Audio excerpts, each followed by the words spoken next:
I will. Don't tempt me. I will. Yeah. Hello and welcome to episode 650. I'm screwed up because usually Phil interrupts my intro. It's funny because I was just, as you started, I was just thinking oh my God, we're starting so completely directly. What's going on here? There's no Phil to interrupt and make noises and sighs and I whatnot. could give it a try, but I think I'd only be about 30% as annoying. So, all right, let's start that again. Hello and welcome to episode 650 of the Player One podcast for Tuesday, April 23rd, 2019. I'm your host, Chris Johnston. With me, as always, from Canada, Mr. Greg Seward. Hello. How's it going? It's going pretty well. Okay. Just celebrating God's birthday. Yep, we're recording Is that this what it on the Easter Sunday. I don't think that's think that's accurate. Oh, no, I don't think so. Okay, something to do with God. Well, rebirth day. Rebirth day. Rebirth day. Like the Konami games on the Wii eShop. Exactly like that. Like every game on the Wii Shop. You know what? Next year I'm totally doing an Easter stream of just Rebirth games. That's a pretty good idea. Yeah, That's a good thematic. Yeah, I like that a lot. Yep. Yes. We don't have a Phil with us. Yay! He's what? He's in Japan this week. So apologies to our Japanese listeners. And from looking at his Twitter feed, he's having a grand old time. They're buying Pokemon stuff, and I've decided Phil is the Ethan Einhorn of toy shopping. he just he's not spend capped. Is that he's not spend capped, and as long as it's transparent pricing, he will buy absolutely everything. Oh, but it's not. It's obfuscated. He has to account for the exchange rate. Yeah. Well, that's something that a lot of I find American commentators on that subject don't seem to understand, is that not everywhere is the United States. I love how you always get a burr under your saddle about that. Games are not $60; they're $1,000. When are they? So when are game prices going to go down in Canada? Never. Never. It's funny. It's funny as the Canadian, whenever it always fluctuates, and as the Canadian dollar drops, prices go up. Weirdly enough, when the Canadian dollar gets stronger, prices don't go back down. Right. You got to pay for that sweet healthcare. Yeah, but the 15% is paying for the healthcare. I don't know why the game prices are still high. That's just the way it has to be. Yeah. It's because gamers are consuming the majority of the healthcare. I was going to say, to be fair, choices. To be fair, that's I can't argue with any of that. So instead of Phil, we've got a guy that new listeners may not be as aware of, but old timers will certainly know this old timer from the great state of Utah, Mr. Mike Phillips. Hello, I'm a the very beard has old gotten timer. grayer. Oh, it ain't the years, it's the mileage, bro. Yeah. How you been, man? It's been a while. All's well, other than watching the NBA playoffs. It's been very depressing for me. Sports ball. I hear the NHL playoffs are still going, although I don't know why, because the Penguins are out in 4 and there's really no reason to continue. Why don't you like a Canadian team? There aren't a whole lot of Canadian teams left. There are a couple. It's a regional thing here, the right? Calgary Thunder. Mm-hmm. Yeah. The Montreal Alouettes. You got it. Keep going. Yeah. The New Brunswick Halifaxians. No, that's a stretch, but okay. Okay. Those are all the ones I know. So the thing is around Ottawa Senators. The Ottawa Senators. That is actually a team. There you go. Yeah. And I do love that you said the Alouettes. That's pretty nice. Because there's no team from here. The closest team we have is Montreal. There's nothing from there. Yeah, the closest team we have is Montreal. East end of the continent. Yes, there's nothing left over there. That's true. You're practically in the ocean. We are. Yes, we are the continent's tailpipe. Yes. Or the hood ornament. Yes.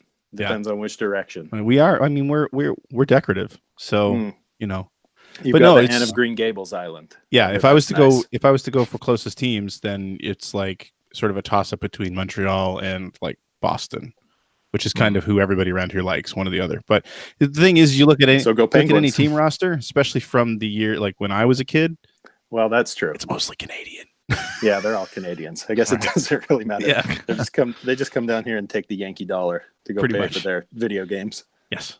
And their healthcare. Got to Yep. do it. Yep. Got to do it. Got to do it. Should we talk about some video game news? It's my favorite topic. Sure. Favorite topic. Well, let's go over the big story then. So, Sony revealed some PlayStation 5 details to Wired magazine, and I guess they weren't calling it PlayStation 5. The next PlayStation. PlayStation called PlayStation 5. In a pseudo interview with Mark Cerny. The whole format of this is weird. So they invited the writer over to just ask questions about the next PlayStation, and the only details they were going to give him were the things that he asked about. So kind of like using Wired as an arm of their marketing machine. Is that?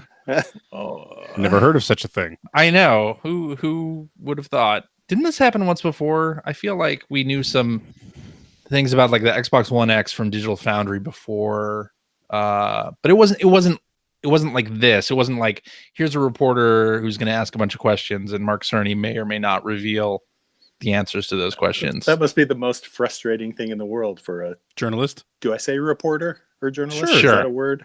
Yeah, I can do that. Wired Yeah, does some yeah, good yeah. stuff. He just sits there. See if you can guess what our console is. Yeah. Will it be black? Will it have a hard drive? Like, what did he just have a list of specs to run down, or how did they do that? The PlayStation I don't 5 know. has the momentum of a runaway freight train. Will I need a second job to buy it? Will it have 2 HDMI ports? Will it play Ridge Racer? Mhm. Oh man, if you have not seen Digital Foundry's rewatch of that 2005 Sony press conference, you must go see it because That was- it's terrible. That was the year that they first unveiled the PlayStation 3, right? No, it was like 6 months before the thing came out, Oh, okay. right? It was either E3 2005 or 6. I forget The which last, one the they last did that. Sony E3 press conference I went to was the one where they actually showed for the very first time the PS3. Was it the Boomerang controller or not? Yes. Okay, so this is the E3 after the Boomerang controller Okay. that they do the analysis of. It's great. But getting back to PlayStation 5, so we know a couple of details here. Some of the more interesting ones, I think, are it's going to be backwards compatible, PS4. That's good, As it should be. as it Yep. should be. And it's going to have solid state hard drive. As it should be. Yeah, as it should Yep. be. And those are like the most important details to me personally, although, of course, the article goes into things like ray tracing and 3D sound. What is ray and- tracing? I Do you wish know? I knew. I wish I knew. I'm legitimately asking because I really don't know. I feel like I should, but I don't. So Wired says it mimics the way light bounces from object to object in a scene. Reflective surfaces and refractions through glass or liquid can be rendered much more accurately. Oh, so it's better lighting Yeah, and Yeah. real and time. reflections. Reflections. Okay, Yeah. cool. That sounds awesome. Did it say anything about the size of the hard drive? at all? No. No. No. Okay, they probably won't talk about that.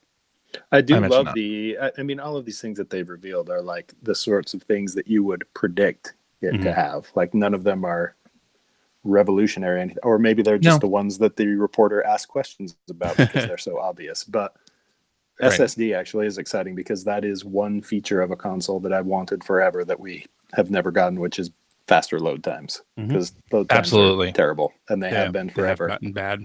Absolutely. Yeah. Switching from an Xbox to a PC to play Sea of Thieves has been God damn it!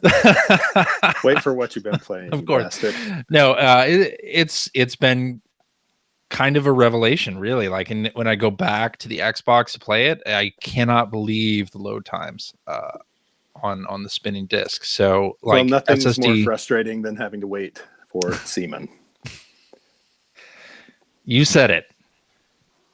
Days of Time I sometimes. agree. I agree with that in this context. Yes. The other revelation here. I agree with it in most contexts. Okay, but go most on. context. 5 to 7 minutes. You're like an Uh, Olympian. So Yeah.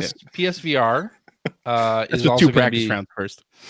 PSVR also compatible with the next generation But now one of the things that I read that made me, and maybe I'm wrong about this, but what I was reading made me think that it's only the newer PSVR helmet that's compatible and not the old one. I don't think there's any real difference to them, but it made it sound that way. So it is not specified. Okay. I would hope that there would be a newer one that has fewer cords, so that I will buy and a higher resolution. A higher resolution would be nice as well. Fewer cords is more important to me than higher resolution. Well, I mean, I think that we shouldn't rule that out, right? I mean, they haven't said that won't be the case. They've just said that it will be compatible with the current one. Right. So you don't have to rebuy it, which is nice. Yeah, which is nice. I mean, that's they're definitely those are a few of the things that have made me very happy with what they're announcing so far. Because we've talked about that on the show before, where like backwards compatibility to me, that's huge. I don't understand why that's not a thing all the time. Yeah. Right. Especially for system launch. So, well, especially now that everything's all digital. Yeah. Well, I mean, you know why it wasn't a thing why PS3 isn't, why there aren't PS3 games on PS4. Yeah, the architecture changed. Right. Yeah, no, I get it. I mean, I know why. But as a rule, I think it should be the norm, not totally. I mean, to be able to bring your library forward is great. For sure. Yeah. So they showed the Wired reporter some comparisons, and one of the things was fast travel in the game like Spider-Man, where it took, 15 seconds to load, and now it's 0.8 seconds. You know what that means? The guy who did all of those renders of the subway scenes is out of a job. Yeah. Yep, that's right. Just another developer on the street. Yeah, and apparently it'll support 8K graphics. We don't even really have like native 4K games, so I don't understand why 8K is even really thrown around. That's what I mean by these being like predictable, though. You just say, it will support 8K. It's not really a thing yet, but we'll just take whatever we can do now and make it bigger. Yeah. And I wonder if the specs are going to be. In part, that isn't a response to what Google said like a few weeks ago at GDC, that the Stadia can support 8K or whatever they said. I don't remember exactly, but they said something about 8K displays. And so now everyone who announces a new platform except Nintendo is going to have to say 8K in their pitch. Yeah. Well, Google's is even more audacious because they're going to be streaming 8K. So right. Yeah. That'll be perfect. In the future. The year 2000? Many years from now. Yeah. But we're apparently not going to see this console in 2019, or at least not see it released. So I guess 2020 is the timing, or later, I suppose. This generation just feels like it goes on and on and on. Does that? I'm not complaining. No, I'm not complaining at all. I mean, I'm happy not to drop another $500 or $600 on a new console. But and it's amazing to me how long it's lasted. I don't feel so graphically, in terms of graphic fidelity. I have a 4K television. I don't feel like show off. the games that I'm buying now and playing now look terrible. Like, I still think they look great. What I think, to be fair, kind of sucks at this time is the UI and user experience of using the console and how slow things are on the front end. Like the digital store experience, or the friends list experience, or any of the feed experience, or even like getting to a game, for instance, on the PS4, and then like pressing the down directional and like seeing more information. Like, all that stuff loads exceedingly slowly for me, and I want that stuff to be faster. Like, load time to me isn't as important as the user experience being sped up a lot and improved a lot, because this generation is really getting old and creaky in that respect across PlayStation and Xbox.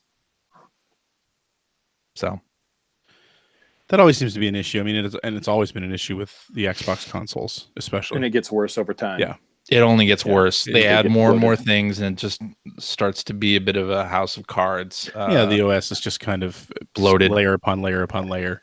In terms of graphics, though, I can't remember the last time I thought, God, I wish this game looked better. Yeah, that's what I was kind of going to say. And I don't think I did that much when I had a PS3. Previous generation, that much time thinking, I wish this looked better. Not that this generation doesn't look better, but it does. Yeah, but I definitely wasn't sitting there It wasn't like it wasn't like sitting there with an NES and looking at a Super Nintendo.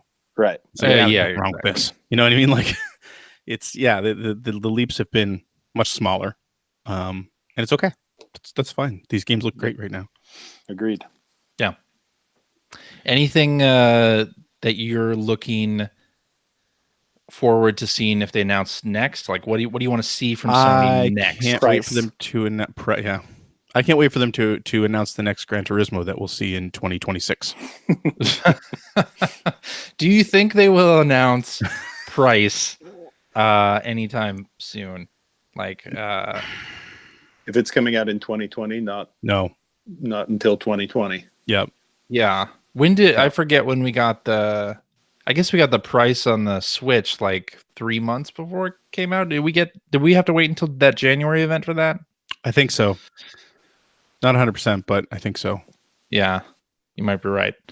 But yeah, and they say it'll be an what was it? An attractive price? What did they say? What does that? Oh no! An appealing price is.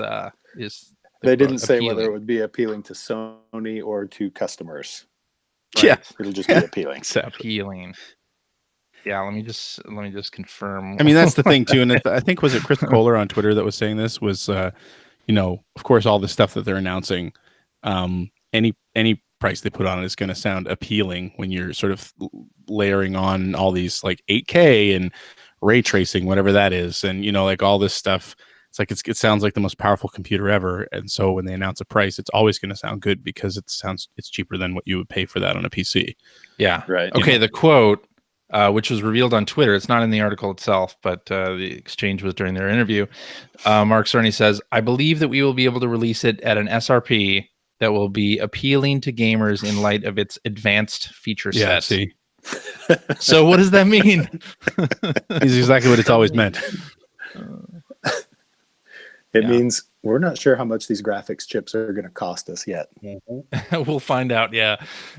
And only the high-end model gets the SSD. They've got 12 months to go down in price. Yeah. Yep. Yeah. Do you think they would do like a multiple SKU type thing like we have for PS4? God, or I don't think so. I hope not, too. I don't think that's they didn't something do that for PS4 right out of the gate, did they? No. No, exactly. they didn't. There was just one PS4 right out of the gate. When you look at how long this console generation has been, the refreshers make more sense. But yeah, you wouldn't do that right up front. That would just be splitting your market too much. Yeah. There's a video. Digital Foundry went over some of the specs, which are pretty vague. We didn't really get specs. We more got technologies that they're going to have.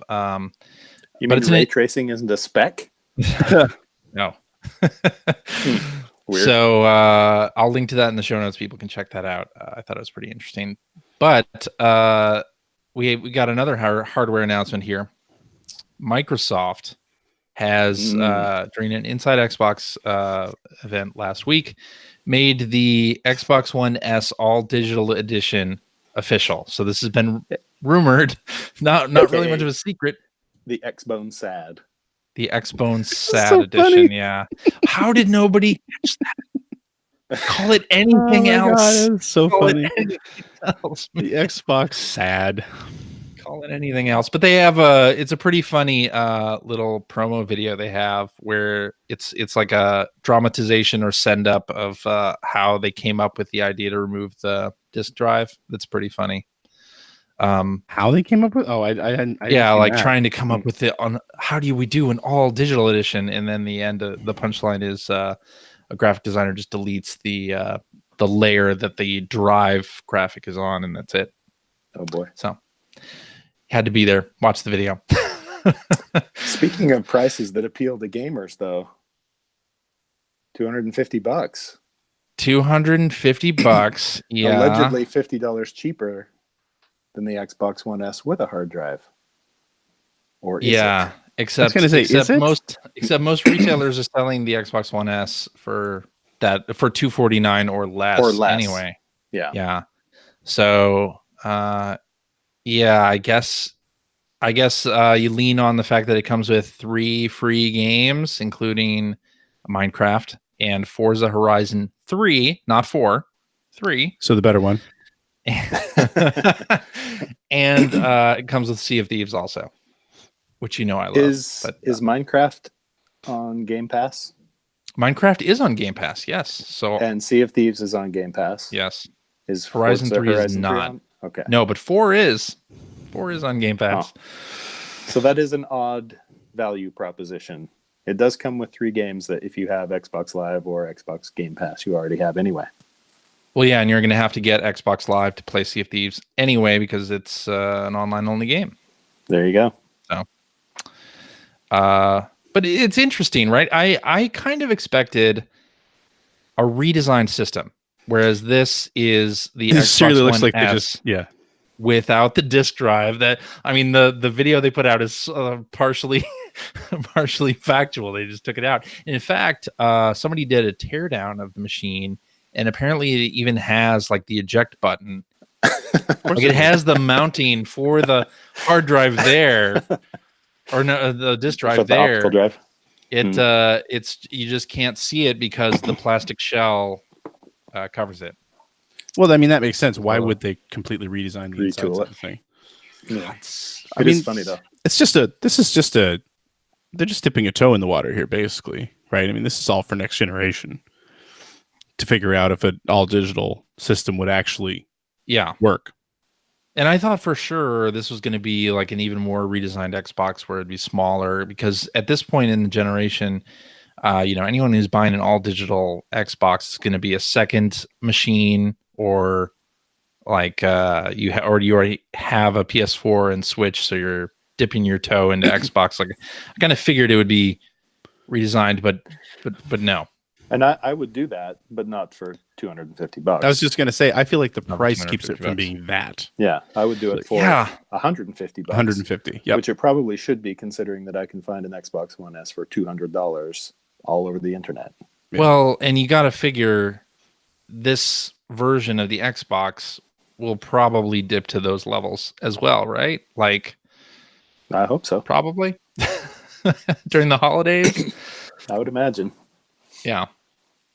But sorry, Hacker Ellie is shaking bakey in the chat. Says an all digital system already worked.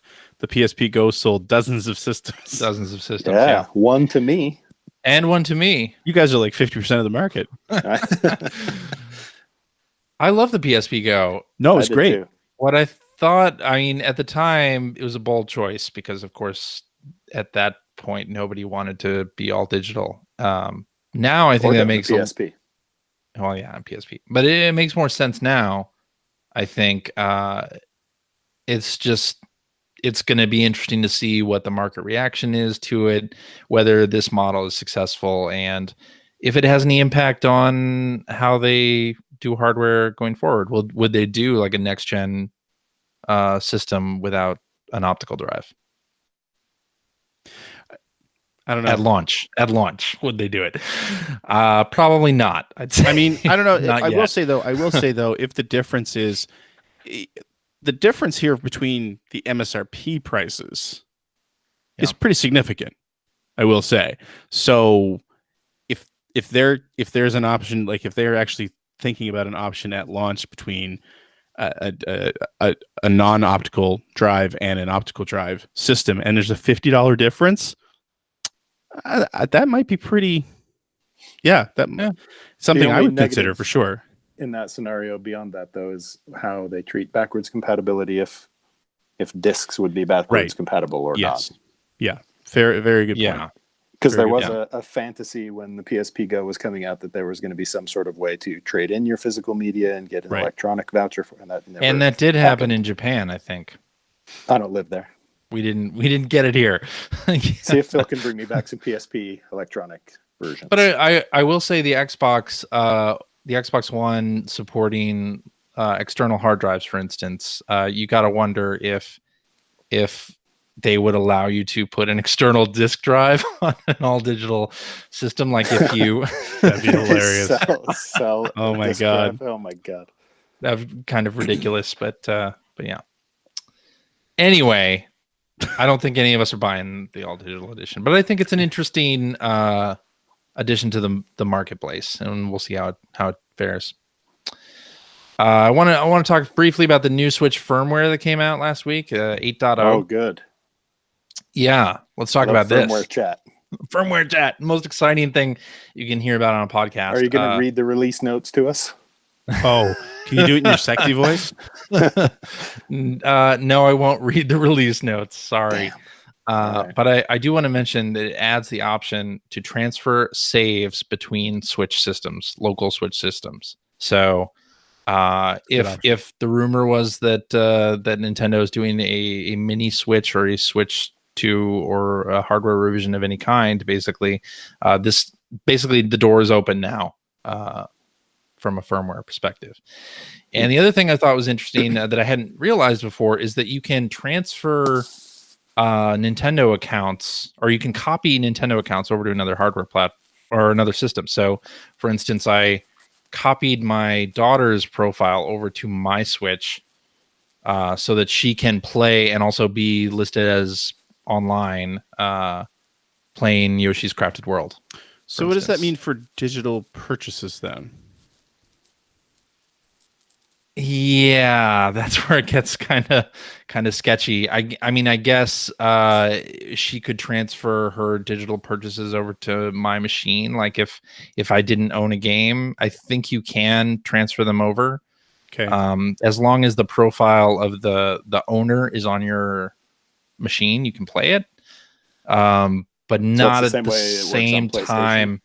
I think they've done that now. But so I thought that was pretty cool. They've taken away some of the barriers that the Switch used to have if you were all digital and in a multiple Switch household. So now I'll get to what Greg wants to talk about here, and that's the Genesis Mega Drive Mini. We got the announcement of 10 more games for the machine and some interesting choices here. Specifically, we got some Disney licenses. So Castle of Illusion and World of Illusion are now confirmed to be part of the Genesis Mini library. Yeah, I'm happy in general to see that a lot of the stuff on here seems to be games that haven't been just re-released to death. Now, a fair amount of these ones have also been re-released to death for the last 15 years. But yeah, seeing those two Disney licenses on there is a really nice touch. And, Thunder Force 3 is a really nice touch. In Japan, they announced Musha for that system. Earthworm Jim and Landstalker, 2 more that you haven't seen get re-released a ton of times. And of course, we already talked about Contra. So, it's definitely shaping up to be. That was one of my biggest worry about this thing was going to be and is still the emulation, right? Yeah, sure. But they kind of allayed that fear with saying that M2's involved. So shouldn't really be a problem, I think. But otherwise, my other fear for this was we're just going to get yet another rehash of Sonic's Ultimate Genesis Collection or, some version of that. And it doesn't seem to be happening, which is nice. A lot of these were on there, though, right? Are there? Well, a lot of them were. Don't get me wrong. Those collections. I want to say, the 2 Disney games for sure. Yeah. And I don't think Thunder Force 3 or Contra or Earthworm Jim were on any of those. It wasn't part of a compilation, but didn't they do a Castle of Illusion release on the PS3 along with like a new-ish game? Yeah, well, that was the remake was on PS3, and then I think if you pre-ordered that, you got the emulated version. Yes. Yeah. So, but you couldn't buy it separately. And I mean, being re-released once in the last 20 years, sure. But I'm more worried about the PSP and Steam and all the different consoles. Play them a million times. So I just think it's kind of too bad that their mini console becomes less appealing to me because they've actually done a better job of releasing their games than Nintendo has. Agreed. The Super NES Mini is really appealing because they haven't done a very good job of releasing those on their new hardware platforms. Yeah. Well, I mean, you can definitely see the difference where this is sort of capitalizing on the success of Nintendo doing these mini consoles. But I mean, Sega's been one of the better companies about mining their history.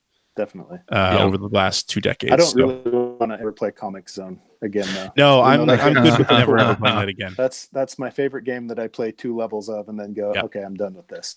Yeah, yep, exactly. Another like Super Fantasy Zone is in there as well, and Bloodlines, of course, we already talked about before. Yeah. So and it does have that. Yeah, you're right. Like Toe Jam and Earl and Comic Zone and Sonic and Echo and Mean Bean Machine, like they're all in there as well. But those are staples. I feel like you kind of got to have them in something like this. Yep. But I just wish that the controller was a big lap-sized Sega logo with a joystick sticking out. Oh my god. Oh. I didn't even put that on the news list, but we should talk about that. That thing is god awful. Because who is going to put that in their house, for God's sake? I don't know. I love the idea of it. Bad. Which idea? The idea of having a little sort of self-contained arcade stick, just using real arcade parts games.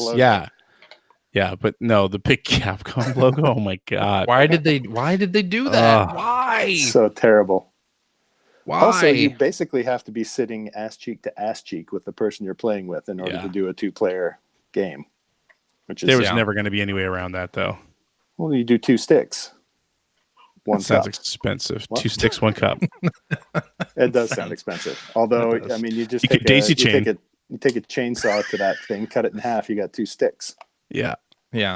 I'm sure somebody will do that. Beyond that, though, the selection of games for the price that they want for that thing is asinine. What is the price? It's like $300, right? Yeah, it's slightly under $300. Oh, screw that! Hundreds of bucks. It's hundreds of dollars. Never mind. Yeah, I just the shred of interest I had is now gone. Well, so you get one version of Street Fighter when they've already released like that 30th anniversary collection that has every version of Street Fighter. Yeah, that's ridiculous. Stupid. Yeah, I still need to pick that up. I've been waiting to. I was looking for that. It's good stuff. It's a great collection. Attention. Yeah, that is a great collection. Yeah. So Genesis Mini, of course, now that the sort of Disney license barrier has been broken, so to speak, I want Quackshot and Genesis Aladdin. Let's see it. Right? I mean, those are the Disney games that people. I mean, World of Illusion. Nobody cares about that game. Well, I think it's interesting in that. Though, because the people who have been, well, it's like Mike said, like Sega's been good at sort of keeping their ancient games sort of fresh and out there. World of Illusion is one that not only have they not been doing that with, but even back when it was new, I don't think a lot of people played it. No, and it was a good game, and it's a good co-op game, which is true, pretty rare.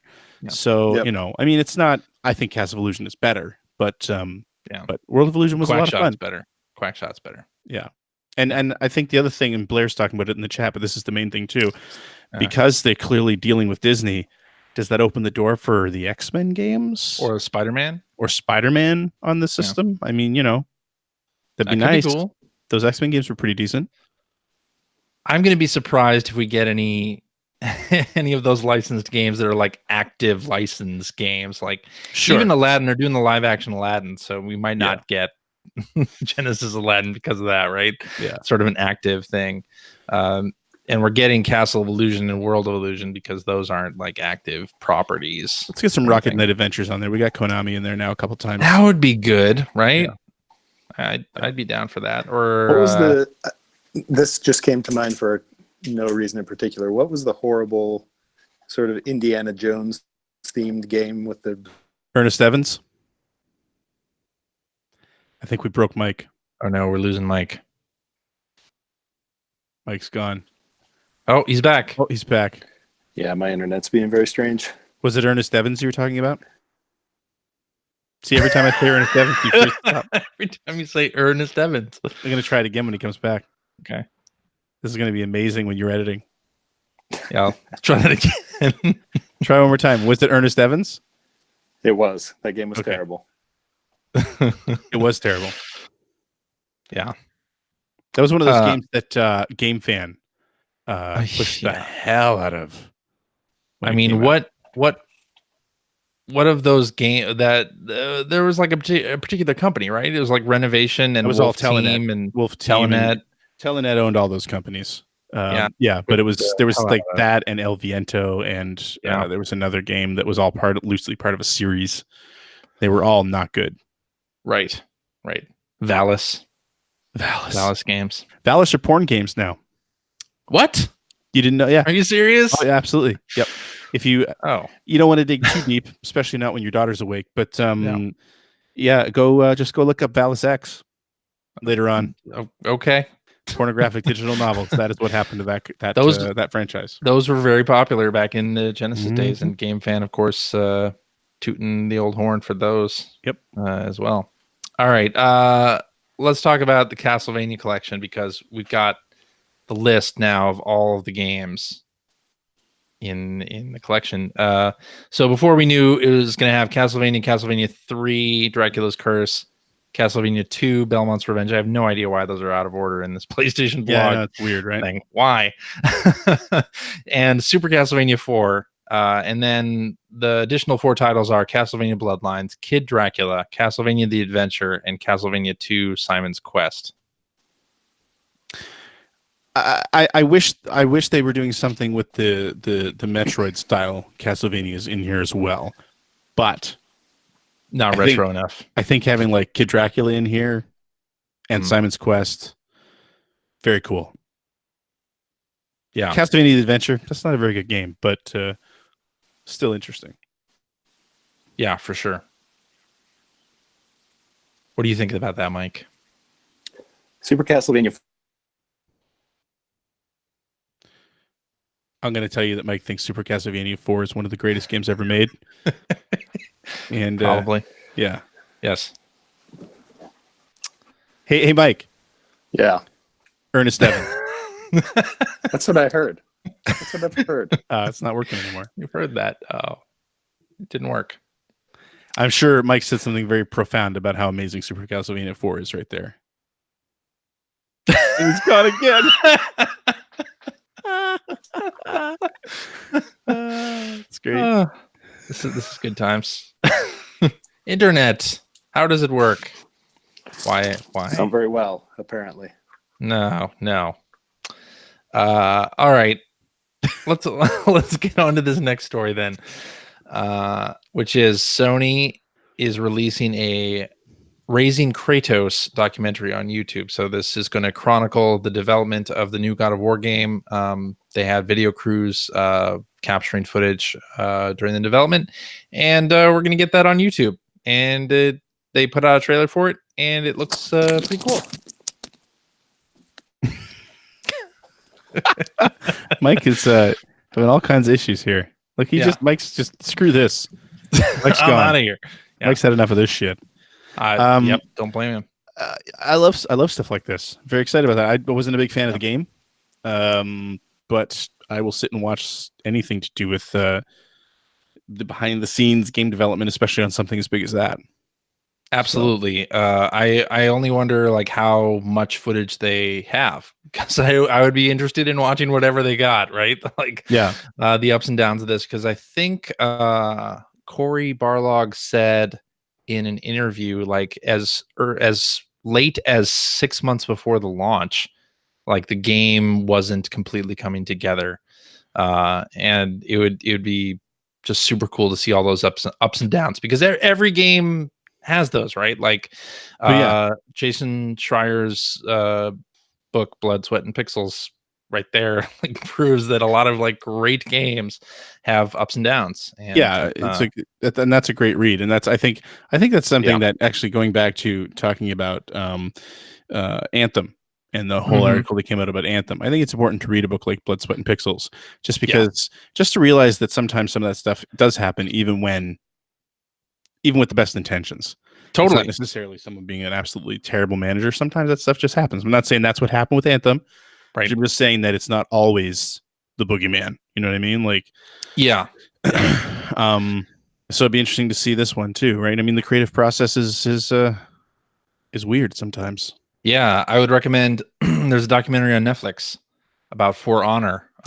Yes, I keep meaning to go look that up. What's it called? Playing Hard, something like that. I'll add it to my queue right now. You should watch that because it's very interesting. It's not so much about the development itself. It's more about the creative process for the game, and how the creative director kind of birthed this idea for the game, and then the dev team, and of course, Ubisoft being a large large publisher, taking it and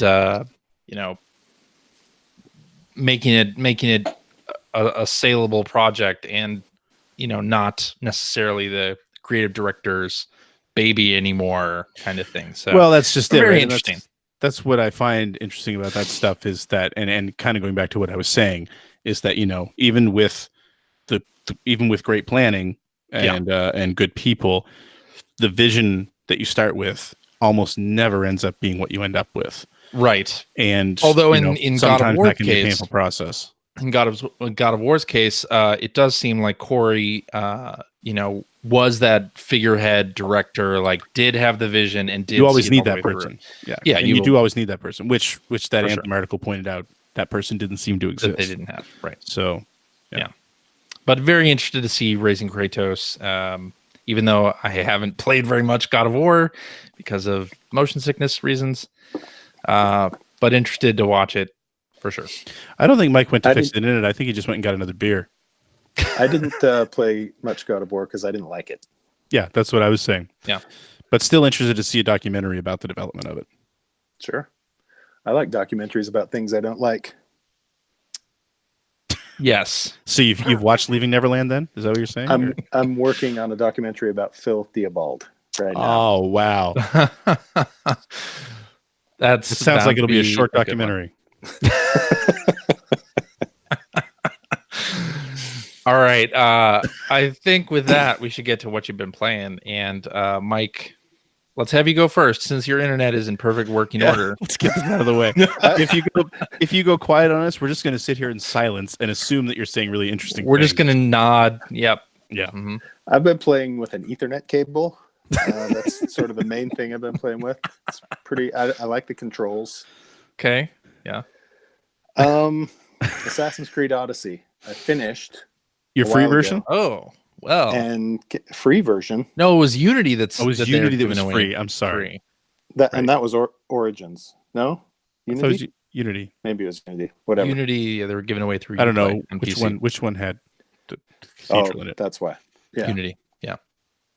No, Odyssey is the most recent one that I have put, 112-ish hours into so far. That's wept. I know. I did not plan to. It did not, it just happened.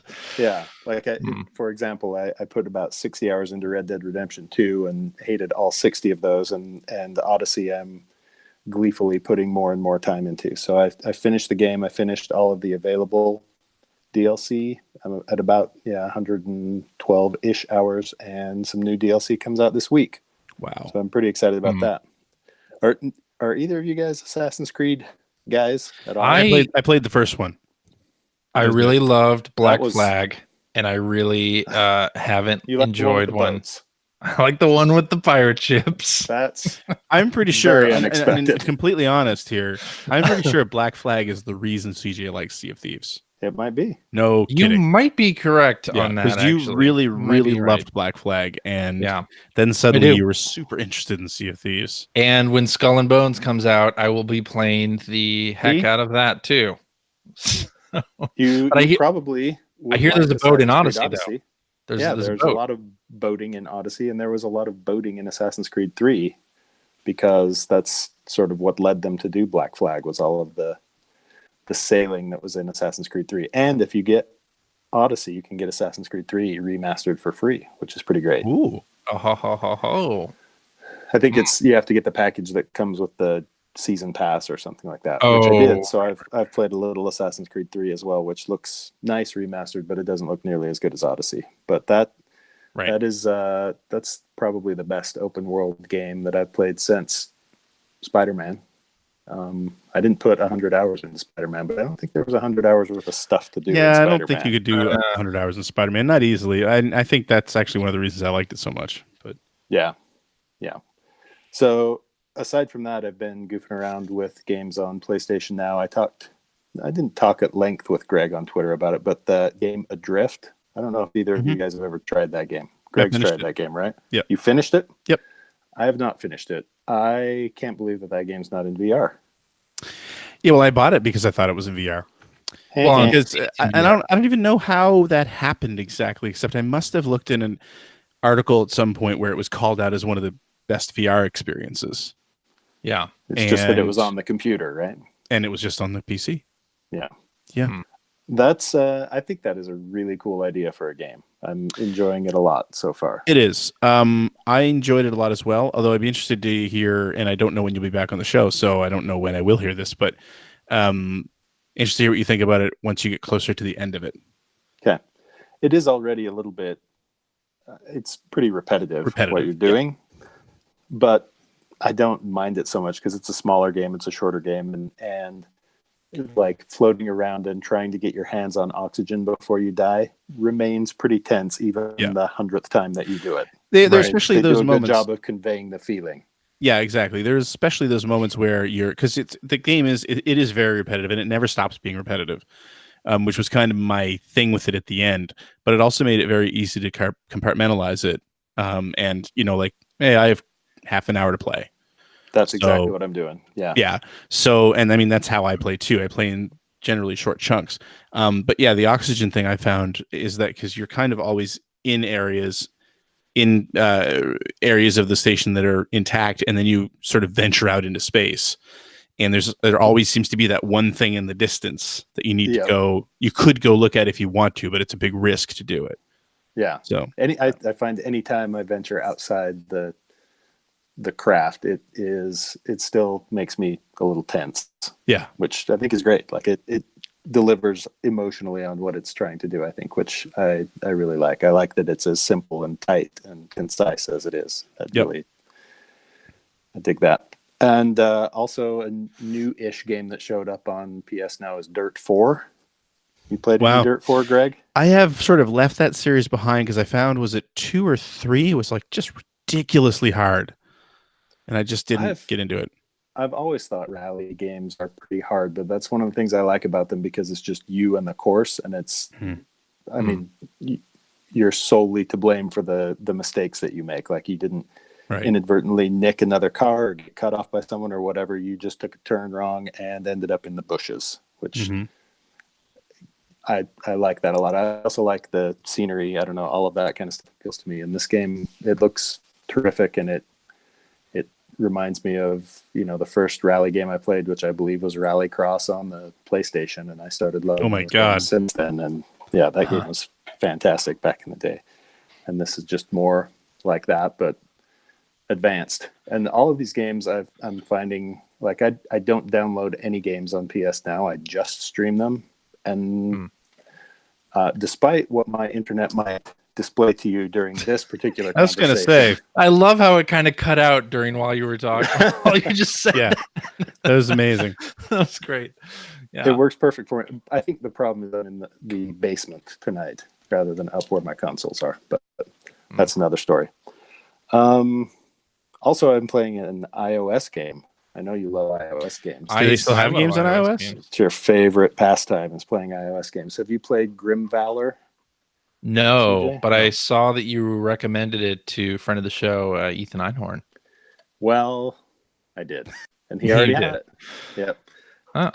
I can't remember where I saw it. I saw a video of it, and it looked like a kind of a cool side-scrolling hack and slash kind of game, which is sort of what it is, but it kind of builds and layers over time and becomes a lot more difficult and a lot more complicated than I initially thought it was. I thought it was just going to be kind of run around and swing your sword at things and just kind of, it's some light platforming and some light combat, but it starts to get a little bit more tricky and difficult, and you have to do a little bit more dodging and decision making on when you're going to attack and when you're going to evade. And it uses on-screen controls, which I know are sometimes terrible, but they seem to work really well in this. You just have like a left, a right, a jump, an attack, and then like a dodge button, and it works really well. It's really fun. The graphics are terrific. I would recommend playing it on an iPad because then the on-screen controls are more out of the way than they would be if you were playing on a phone.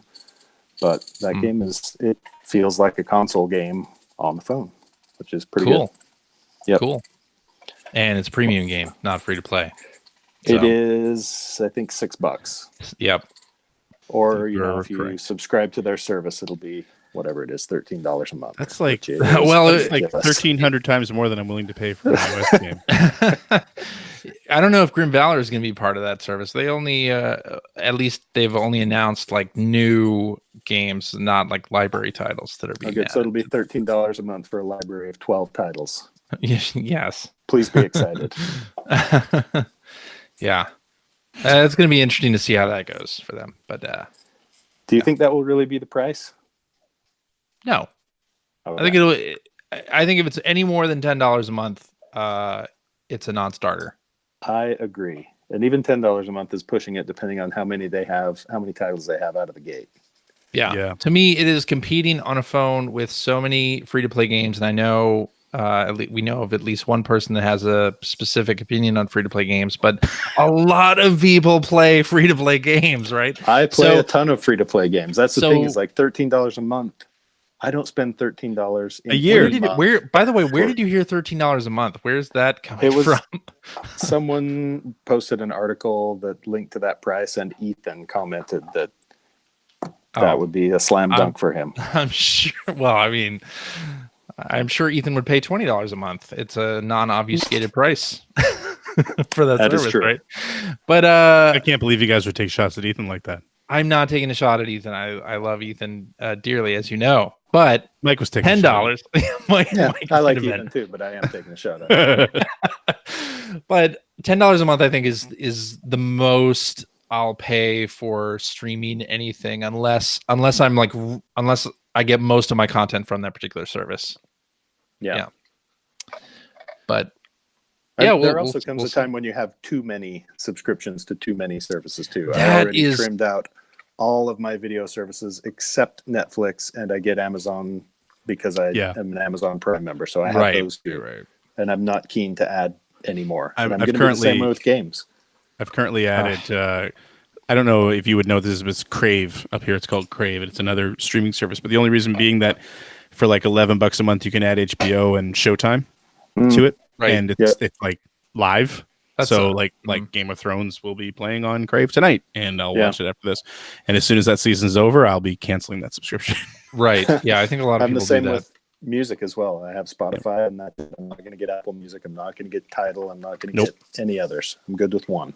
Yep. Yeah, on music, I only went with one, Apple Music. But yeah, no, I probably need to do the same sort of culling. Yeah. Honestly. So as far as like games right now, I pay for PS Now, and that seems to be the best one for me because it has the most games on it, and it happens to be on the console that I own. So that helps. With that. Yeah. So yeah.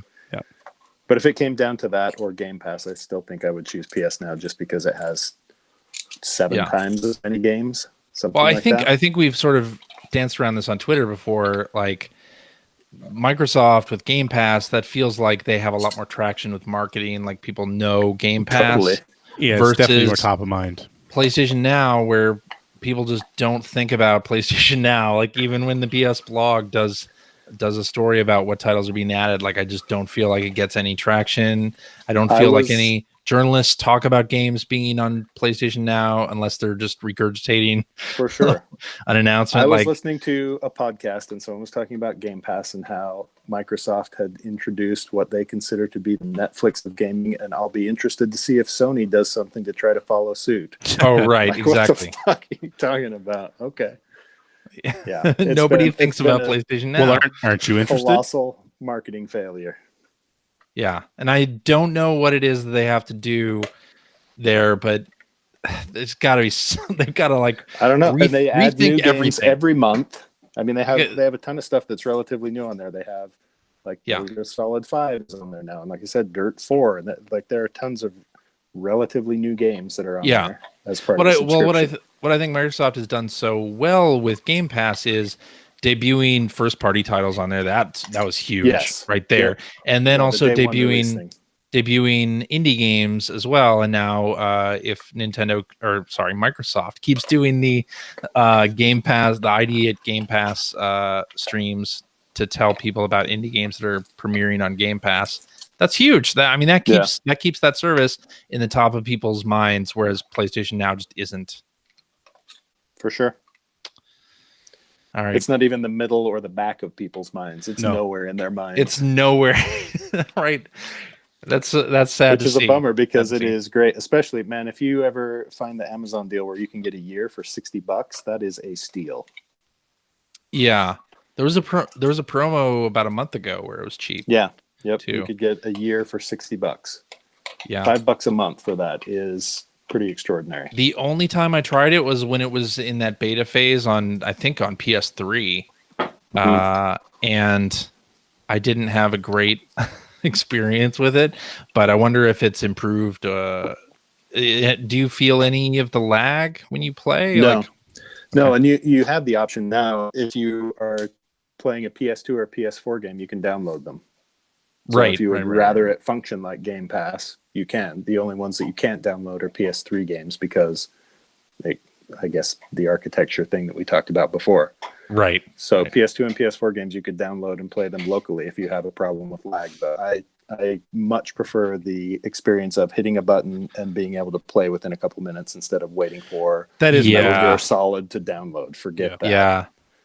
Yes. And we didn't talk about this with the PlayStation 5 thing, but I wish, Google kind of did it with the Stadia announcement where they said, no updating, no patching, etc. I feel like that is the biggest pain point this gen.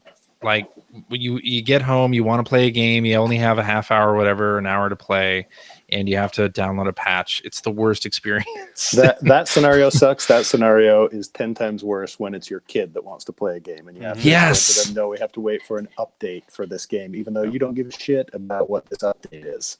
Exactly. And I feel like, on the Switch, it feels like it's better. I don't know if Nintendo is limiting what the size of patches can be, but it's certainly faster to update games on Switch. But yeah, like you have to download like a 20 gig patch for a game. Kind of ruins your night. It's not cool. I don't like it. Was that all you got there, Mike? More or less. There's some other odds and ends, but those are the things that have mostly been occupying my time. Cool. Well, I was stuck at O'Hare Airport last week for many hours. I hope you got some Garrett's Chicago mix while you were there. I love Chicago mix. Yeah. Of course. There's in fact, like Target sells a version of the mix. It's got to be Garrett's though, or that's sacrilege. No, it's not Garrett's. Sorry to say, but it's a substitute. It'll do for sure. Anyway, what was I saying? Oh yeah, I was stuck in the airport. So it snowed in Chicago last Shocker. Sunday. When does that ever happen? Yeah, when does that happen? But in mid-April, like you get 3 inches of snow. That's kind of weird, right? So 1,100 flights were canceled or holy God. Yeah.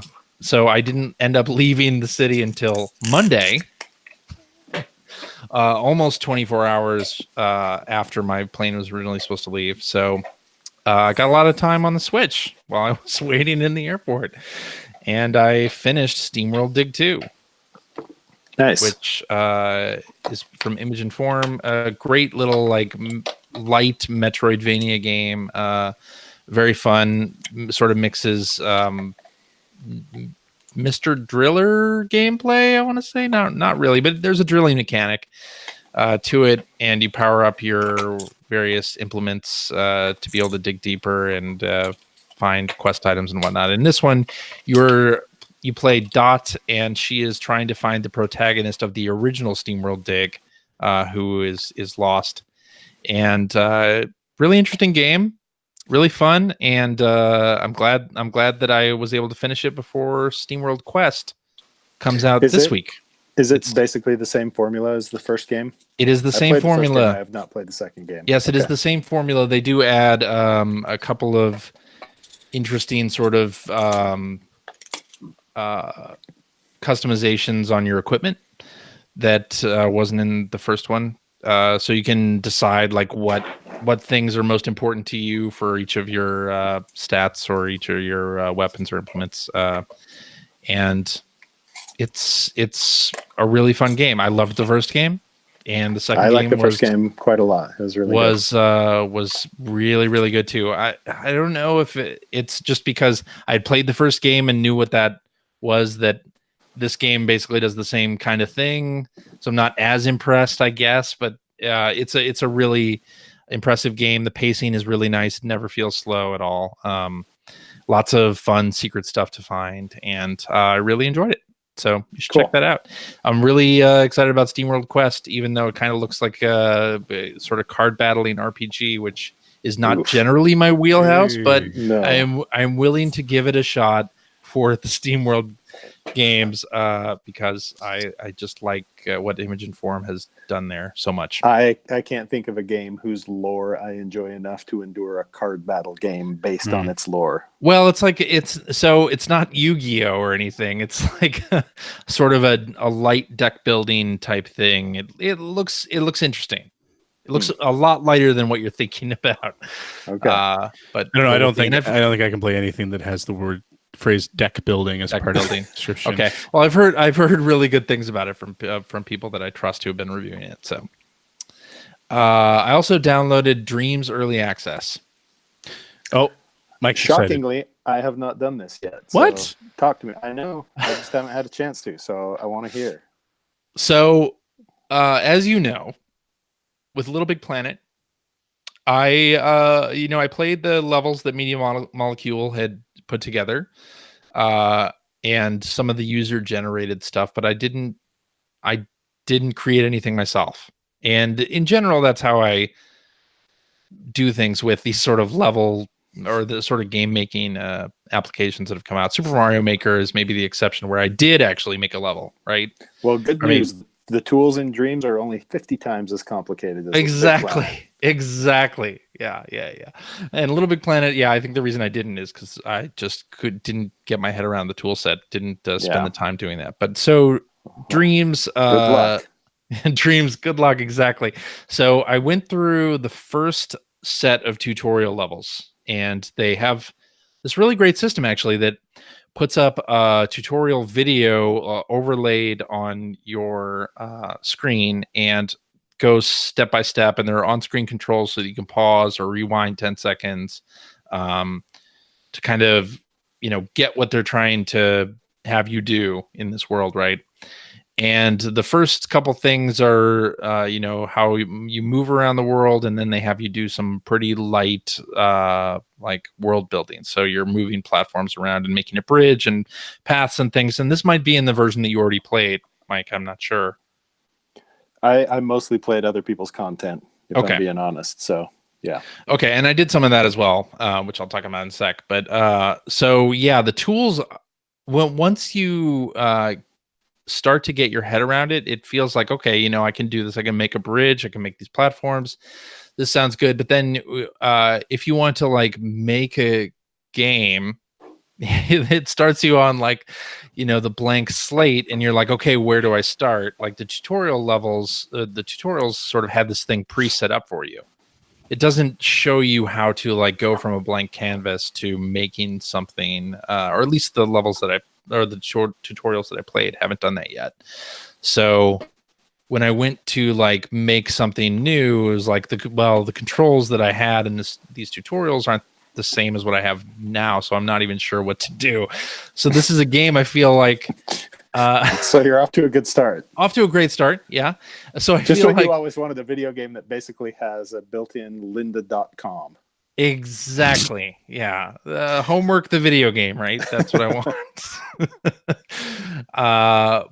But the tool set, like, and as is making, like, walking you through doing this stuff, it's so cool, right? Like, it feels like this, like I'm making this level and building these stairs and things, and it's like this is awesome. Like, I can't wait to just like go wild and try this. But of course, I'm gonna have to do more. I'm gonna have to do more tutorials in order for that to actually happen.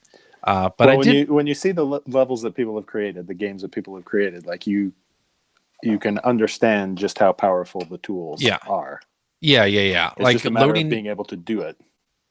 Yes, loading up the stuff that people have made is like, holy crap, I can't believe this person made a first-person shooter in Dreams and it's working, like, and it doesn't look completely crappy, right? Like it looks pretty good, and so the little mini games that people have done, it's amazing.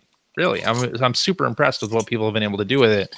And I feel like it's like dropping somebody into Photoshop, and you see what people can do with Photoshop, and you're like, holy crap, how do I do that? And it's a long process, of course, to learn all that stuff. So, yeah. But my daughter is really into like level creation, and she wants to make games, and has like drawn up game ideas that I feel like she would be a perfect candidate for doing something in Dreams. Like, well, that's exactly what happened with Little Big Planet. Is I didn't have the patience for the creation tools, and my daughters did, and so they built a whole bunch of stuff. Yeah, and I'm wondering if that's going to be the case here with my daughter. She watched me play through the 4 tutorials, and I think she would probably be into it. So we'll see. I'll let her run wild on that. Yeah, but cool. It's cool, and it's cool that they're doing this early access period, and the game was $30 to download, and I'm having fun with it, even though most of that fun is playing other people's stuff. There's nothing wrong with that, though. I mean, that's nothing wrong with that. It's still cool to see what other people have done. Absolutely. I also played Dangerous Driving. Talk to me. 3 Fields Entertainment. I haven't got this yet, but my God, does this look generic? So, yeah, it does, right? Like, it looks like Burnout 3's interface entirely, and the gameplay I don't think is as good as Burnout 3. And obviously, Burnout 3 had a much larger team. This is done by 3 Fields Entertainment, which is an indie studio. Budget too. And they had 7 people working on it, and it's not the budget of that game. But I feel like it is. It gives me the feel of Burnout 3, which I like, of course, but it's sort of like a wireframe version of that. It's like the details aren't fleshed out enough, and some things are just very odd. Like, so on the courses, there are arrows alongside the road that are pointing to indicate a turn, and sometimes they're pointing the wrong way. Yeah. I ran into which is like, why is this the case? They're pointing the wrong way. Like, and trying to think about it, it's like, okay, well, is it because the traffic is it's European, so it's going on the opposite side of the road or whatever, or what it is? I can't you just need a much bigger development team in order to turn arrows the right direction. That's all there is to it. Yeah, this is still a video game, and it still has to be usable for me to play, and showing me like arrows on the track that are going the wrong direction doesn't feel like a good usability decision, right? Yeah, it just doesn't seem good. The screens of this game make it look like it has some sort of weird, like fisheye lens effect where everything gets really stretched on the edges of the screen. Does it do that when you're playing, or is that just in screenshots? So it is when you're boosting. It's when you're boosting, but also like if you look at the starting line, the textures on the road are not great, right? But that was the case with the original Burnout, or with the original 3-4 Burnout games, where the detail of the road was never like super crisp or anything. It wasn't like they were 2 platforms ago, but yeah. Right, right, exactly. But it was to sort of create that sense of speed. I guess they just didn't, they made blurry road textures. And it's the same. It's the same in Dangerous Driving, really, which is kind of unfortunate. I did hear that the difficulty spikes later, so I played a little bit of it, but I heard people talking about like if you crash, which of course you're going to crash. Hopefully. Yeah. Cars pass you and you're just never able to catch up. And if that happens towards the end of a race and it's a very long race, that can get frustrating. See, that's kind of, I think that's really my issue with it. Because when I haven't played it a lot, I did my first, played for a couple hours. And that was kind of my thing. I found that, I found anything that was a time trial was way too hard. Oh, yeah. In general. But it's the physics of it don't feel quite right to me, especially when you get into tracks that have really sharp curves, like the old Burnouts as well. Like every now and then you'll get into this little area where it's just like a series of like 180 degree curves. Yep. And clearly you're supposed to power slide around those, but in like the earlier Burnouts, if you're going into the turn, you can kind of grind the outside if you had to. It wasn't fast, but you could do it, right? And I found that you don't crash when you do that in this game very often, but the car tends to clatter around and change direction. Right. And it just sort of gets you into this situation where you can't save it. Right. And then you do crash. Which I feel like it's generic, which I think you kind of had to expect based on the budget and the size of the team. It looks generic. But it's like 2 or 3 good balancing patches away from being a good game. And I hope they do those. Yeah. Right. But the other frustrating thing, and we talked about it on the show, is the soundtracks. Basically, no soundtrack whatsoever, no music in the game. Not even generic music, which I don't understand why they didn't do generic songs. So they do have Spotify Premium integration, but I don't have Spotify Premium. So I do. I'm a little screwed on that. So yeah. And I found that, and maybe I did this wrong, but I think that the way that works too is you actually had to go out. You have to go out and start Spotify. That's right. Yeah. And then launch the game. It's in the dashboard on the PlayStation, right? The controls are the so. Oh, is it really? Yeah. So you don't have to actually go out to the application. You can do it in the. Okay, I didn't know that. I mean, it's a smart way to save money. It is, but no music, zero music otherwise. But I gotta say, like them doing a playlist on Spotify was sort of a stroke of genius. That's pretty smart. Yeah. Plus some of the stuff, cool. Some of the artists they've got on there are just like, I've just been listening to the playlist. I like the playlist more than the game. So. Some of the stuff that makes it look generic though is just like the user interface, menu screen, stuff like that, which doesn't feel like the kind of thing that requires a massive development team or a lot. Like you can hire a graphic designer. Well, it looks like Burnout. Expensive. It looks like Burnout 3, right? They just sort of took the look of Burnout 3. One of the things I will say though, like one of the things that I think it's taken for granted because we have seen some amazing user interfaces over the last 20 years, is that's really hard to do well. And if it came down to me spending money on somebody who is great at that, or being able to pour a little bit more money into what there was clearly part of a shoestring budget into the game itself, I'd probably lean that way. You're right. It doesn't make a good first impression because of it. And, and usability is huge in the menus. But if I'm weighing that against a game that clearly isn't properly balanced now, about like maybe getting the arrows to point the right way. Probably spend that, that $5,000 over there as opposed to. Yeah, I'm sure there's a reason. Blew all our arrow budget. There has to be a reason why those arrows are not pointing the right way, right? I wonder if the way their levels are set up is that they use like it's procedurally generated in any way, like the roadside objects. I don't think it. I'm not talking about the tracks themselves, but like maybe they draw out the actual maps and then sort of the roadside stuff is procedurally generated and it's just a bug in the code that maybe. Or like if it's I remember seeing it, and the first thing that I thought was, because I think I saw this happen when there was a right-hander followed by a left-hander almost immediately, and going into the right-hander, the arrows were pointing left, but it almost felt like they were meant for the next turn. Oh, you know what I mean? Yeah, maybe. Yeah, that's it. I hope they fix it. Yeah, because I need those arrows. There's something there. It does feel like classic Burnout, but it like I said, it needs a couple balancing passes badly. Yeah, so it is a game that you'll go back to. It's not one that's like, well, I wish I hadn't spent $30 on that. I mean, I'm not happy I spent $30 on it. I'm not playing it right now. If I hear that they patch it and like read some notes somewhere that say like we've balanced it a little bit better, I'll definitely go try it again. Yeah, and I hope that they do.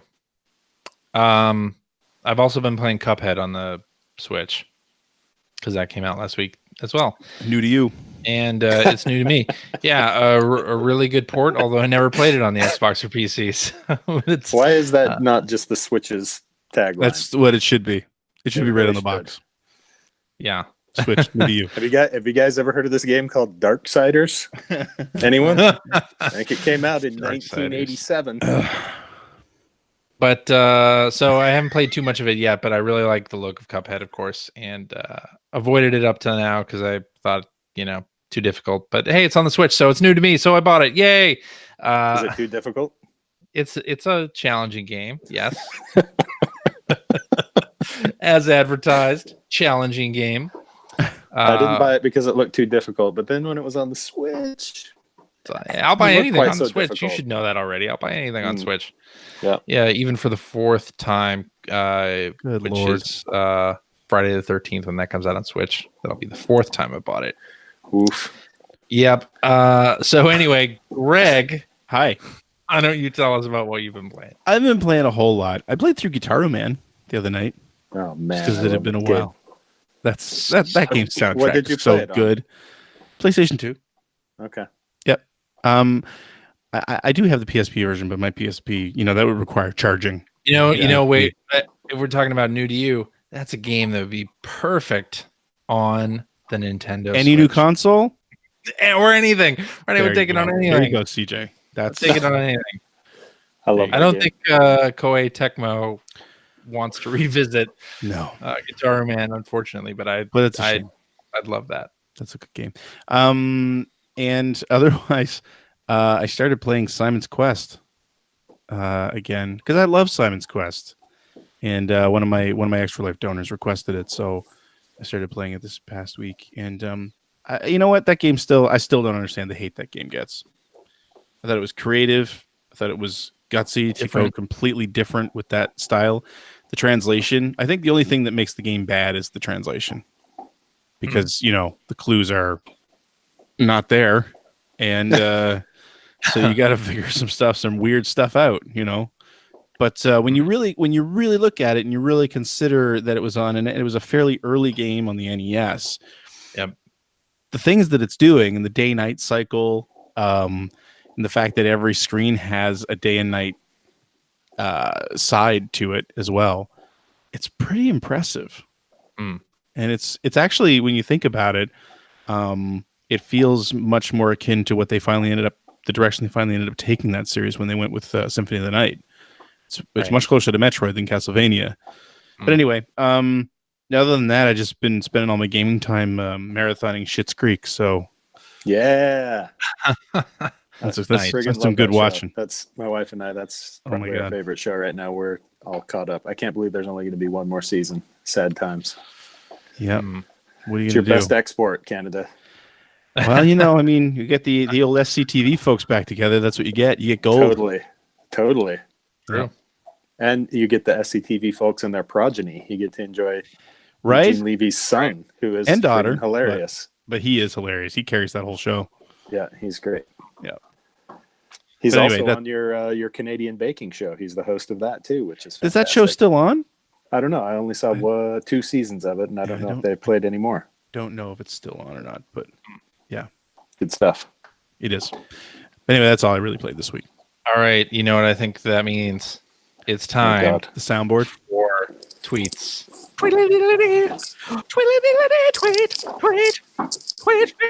Sends a shiver down my spine. Man, it always gets old. Or no, never gets old. It never gets old. That's right. I love that All Mike's eating dinner while we're recording this show. I'm eating a hot cross bun. It's Easter. Oh yeah, it's still the hot cross bun, right? That's right. I said, yeah, you said that at the beginning of the show. So is that? I didn't realize that was traditionally an Easter thing. Yeah. I think you're supposed to eat it on Good Friday. Sure. Okay. But I'm eating it on Easter. So we had our turkey dinner tonight. That was nice. Is that an Easter thing? It I thought is. you went- I It thought always you has went been for us. Ham for Easter. Yeah, it's ham down Well, I here. mean, we had ham too, but Well, there you go. Wow. You had all the proteins. that's right. Let's do this one Ready to lift now. from Hacker Alias Froyog Soft Serve, who says, maybe this is an obvious question, but what's the most surprising Easter egg you've ever seen in a game? When you could get Simon Belmont in Teenage Mutant Ninja Turtles 2. I thought that was an April Fool's joke. It was. What was surprising about it is that it wasn't real and it pissed me off. It wasn't real. I'm going to say Sheng Long in Street Fighter 2. Sonic and Tails in Smash Brothers. I'm going to say Mortal Kombat kart racing. Yeah.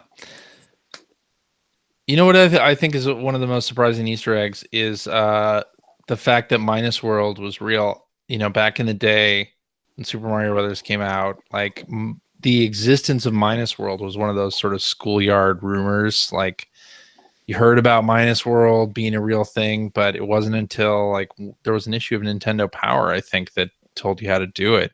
Where it was like, I can't believe this is real. Like after hearing the legend that that Minus World existed, and to see how to do it and then do it, it's like, whoa, it's mind blowing. So I would say that's the most surprising Easter egg. And of course, once you're in Minus World, you can't get out. But I thought one that's I've always found interesting, and actually just saw a video explaining how it happened, was the whole Sonic 3D Blast, where to get to the level select screen, you can like hit the cartridge or jostle the cartridge, and it takes you to the level select screen. Yeah. Wow, that's bizarre. Interesting. Well, it is bizarre. And then there was a YouTube video I watched last week. There's a channel called Game Hut, which is run by the programmer of that game and other Traveler's Tales games. And he said the whole reason that happens is because basically to get through lot check with Sega, he redirected every single exception, every single crash back to the level select screen, so it looked like a feature rather than a bug. Oh, interesting. So clearly what's happening is people are basically disconnecting the cartridge, and it's treating that as a crash error, which immediately loads up into the level select screen.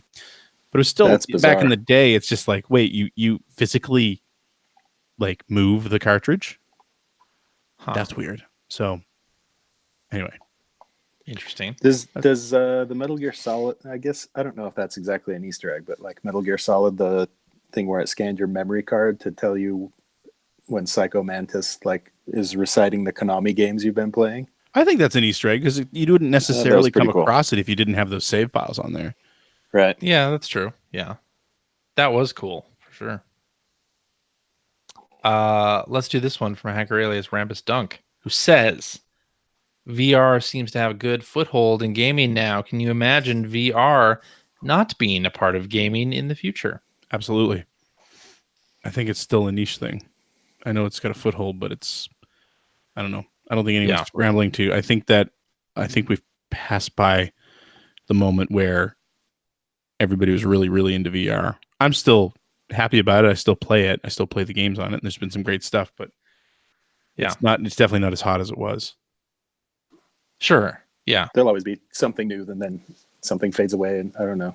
I'm excited for 8K gaming. I freaking miss 3D gaming. Damn it! I missed 3D gaming 3D too. gaming. I did as well. I was looking through my collection there, and I still had like the Eco and Shadow Colossus collection for the PS3. Remember, you could play those in 3D. Some good times. Yeah. Definitely. Yeah, I think one of the interesting things about VR is that, you know, people jump in at various points, whether it's PSVR, or whether it's going to be Oculus Quest, or whatever the Valve headset is, the Index that's coming out soonish. Don't leave out Nintendo Labo. And Nintendo Labo, there you go. But like for these dedicated VR platforms that cost several $100s and are not cardboard, it feels like no matter when you jump in, now there's getting to the point where there's enough of a backlog of pretty good stuff. Sure. Like no matter at what point you jump in, whether that's, you know, PlayStation 5 with a new version of the PSVR with backwards compatibility, you're going to have like this library of stuff that's going to be awesome. Yeah. Well, that was the whole thing. I find myself annoyed now on new release day on the PlayStation Store that most of the stuff is VR. Like most of the new releases are VR games. Well, I think this week there are only like 6 games, and I can't remember the last time I've seen a week where there's only been 6 releases on PlayStation 4. It's kind of crazy. But I only hope that VR continues to get better, and that Sony, since PSVR has done very well. Like they continue to push that envelope because I think they're well positioned to make that a thing, right? Yeah, sure. I mean, I think they've still got one of the best options. Well, I know we do have those standalone headsets yet, like those standalone headsets now that you mentioned, the one coming from Steam as well. But up until now, I think they've had the best entry level option out there. As far as the price goes, if you already had a PlayStation 4, and with the deal that they had there the last holiday, it made it easy to recommend it because of what you just said. There's a huge library of things to try now, right? And at that price, it's like it's still better than going out and buying a full setup for your PC. Do you think Nintendo will continue to support that, or do you think it's whatever came with those kits and you're done? I think that's it. It'll probably be it. But it's too bad. I mean, they are doing VR experiences for Mario Odyssey, and you can play the entirety of Zelda in VR. Apparently, that's pretty cool. So, who knows? I still think they should do Captain Toad compatibility. I still think they should do a little Virtual Boy thing. They never will, but and Mario Kart VR, it'd be in for that. VR. Yeah. Anyway, okay, let's wrap up with this one from Hacker Alias MLS Reserves, who says, with both Xbox and PlayStation pledging backward compatibility in their next gen, does this ease pressure on developers with games coming out towards the end of this gen? Will they be lost in the newness of new games / tech? I'm not sure. I think you always get the best games for any platform in the last year of its existence. I agree with that. Always been the case. In fact, I agree with that. You get the best games for a platform after the new platform is launched. Yeah, I think when it comes to games like first party stuff that's straddling the generation, those tend to get more attention, and like third party stuff that's released on the prior gen doesn't seem to get as much like public awareness or attention. So in that respect, might not, but it gets a lot more of the money. Like I would much rather be someone that's releasing a game for the console that has 100 million units out there than the one that has 1 million units out there. That's true, but then you have to think about engaged players, right? And the people who are on the digital storefronts for those platforms, and who you're going to be competing with on PlayStation 5 versus PlayStation 4. I think this goes back to I'm not sure I really totally get the question, but I mean if it's full backwards compatibility, then those end of generation games for the previous system will have a place on the new console, right? Well, they won't be the new shiny, but you also have to wonder if we are going to see something like PlayStation Pro and Xbox One X had, where there are enhancements to games that only show up on the new hardware, right? So it's not like full compatibility, but it's like we've added these frame rate options or this texture option that wasn't there before. Yeah, but again, I think the person on the new platform is the one that gets short shrift on that, because they're getting a last gen game with a couple little whiz bangs. I mean, that happens on every generation. Like that's definitely true. Getting Gun for the Xbox 360 versus the version of Gun that was on the PlayStation 2. Right. They were basically the same game. And I mean, I felt this generation it was even worse, because where there was that this extreme lack of confidence in the new consoles, beginning of this generation, we saw so many remakes of games that had come out 6 months earlier, which was just ridiculous. I really hope we don't see that again. Yeah. What I think, so smaller developers who are, releasing games around around the generation switch, I would almost encourage them to try to go with the new platform or support it as much as possible, because I think the press and coverage of games that support the new platform are just going to be, you're just going to get more support there, PR wise. That's crazy. I mean, if the previous generation has 100 times as many people that own that platform, I guess it depends on who you see as your consumer, but I I feel like actually it might be a good thing for indie developers in general, because one of the things for sure is that a lot of the indie teams aren't going to get their hands on the new hardware. Well, that's true too. So I mean, if they're and especially a lot of the indie games too, they don't look like cutting edge technology anyway. They're usually very stylized. So I mean, if you aim for PS4 and you come out right during that crossover, but again, there are also a lot of people with PS5. You think about the beginning of PlayStation 4, how a lot of us bought a lot of indie games on PlayStation 4 that were really good, but we bought them because there was a lack of content on that machine, right? Sure. And the same thing kind of happened with Nintendo Switch, where then you go back to what Mike's saying. Indies that showed up on that platform early had a lot of success. But then you go back to what Mike's saying, and if you got full backwards compatibility, if that's a thing, right, you've effectively released on two systems in that ecosystem, right? Right. So you've got like he's saying, you've got coverage for those 150 million people who own a PS4. You've got that, yeah. I would just say put in features for the new console, like a frame rate option or like some bell and whistle that people can turn on and I hear 8K gaming is going to be pretty cool. Yeah, so that's going to be maybe go for that. All right. I think that's where we're going to end it. 8K gaming. I think you just add a Blu-ray player. I feel like that really worked well for the PS3. Definitely. Greg, by the way, I also have a 4K TV, so I don't. Just so you know.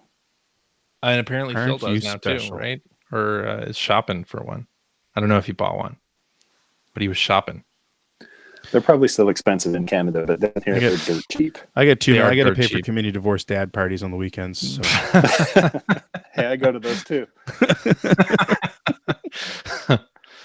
Alrighty, and that is our show for this week. Thank you very much for listening. If you have a question for us or would like to comment on something that you heard, you can direct that to @P1Podcast on the Twitters, or you can go to our internet website, player1podcast.com. There you'll find our contact information. You'll find blog entries about Sega CD stuff from Mr. Greg Seward.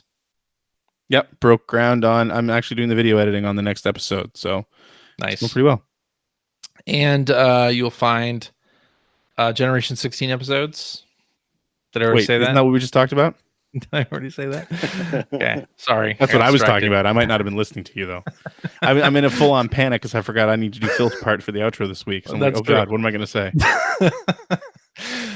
What's the next part that I say? Let's see. I don't know. I never listened to you guys. Really also, you'll find show notes and links to the stuff that we talked about on our website. And there's a link to our Discord server where you can chat about this episode or video games or whatever else that might be on your mind with us and our other listeners. If you would like to subscribe to the Player One Podcast, you can do so by going to player1podcast.com or to the Apple Podcast application. Yep. You can also find us on Spotify. You can find us on Stitcher. You can find us on YouTube, where we stream these shows live every Sunday night at 9 p.m. Eastern. Sorry, 8 p.m. Eastern, 9 p.m. Atlantic, at youtube.com/P1Podcast. What else do I need to mention here, CJ? I love that you mentioned the Atlantic time zone. We have like 3 people that know there is an Atlantic time zone. Just true. You know what? I'm changing lives all over the place. Yeah, what I do. It's just the same. It's for the exact same reason that I remind people there are places other than the United States when they're talking about game prices. Well, yeah, exactly. I mean, not that I'm one to talk because I don't think anyone knows there's a mountain time zone, which is where I am. So that's fine. Boom, special. Is it the higher altitude? The more time goes back? Is that how it works? It moves slower? Exactly. Yeah. Okay. That's cool. Well, we're a whole state of flat earthers, and that changes the way time works. You can find us. Where else can you find us, CJ? On Facebook. Also, if you like what you heard and how could you can go to patreon.com/P1Podcast and throw a few shekels our way. It keeps the show going. Keeps CJ swimming in unopened PlayStation classics. Yeah, you see that behind me? In the back there. Yeah.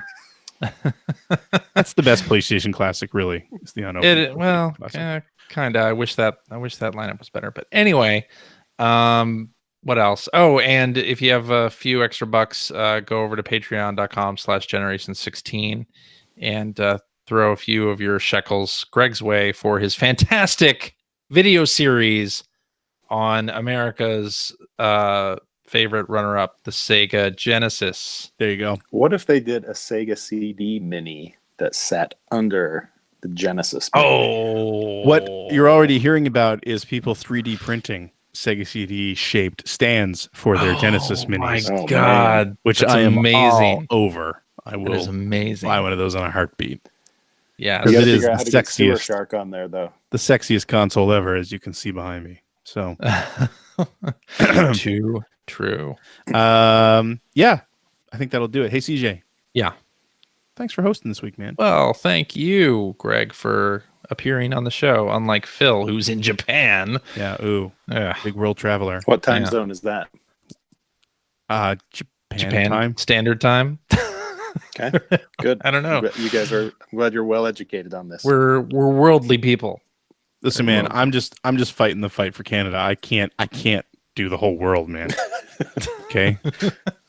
I've been to your country and it's pretty awesome. It is. The parts that I've seen, anyway. You should come to Nova Scotia sometime. I would like to. I've only been in Alberta and some of BC, but both were beautiful. There you go. Beautiful. Michael. Sir. Thanks for joining us this week. Sure. Hot Cross Buns. It's always a pleasure having you on. You can find me at hotcrossbuns.com. But only with raisins. Go to that website. That website now. You know what you'll find. Yeah. Hotcrossbuns.biz. Oh, are we doing after show? Mike, you in for that? Sure. Okay. Well, then let's go do that. In the meantime, adios. Adios for this week. Bye, everybody. Goodbye.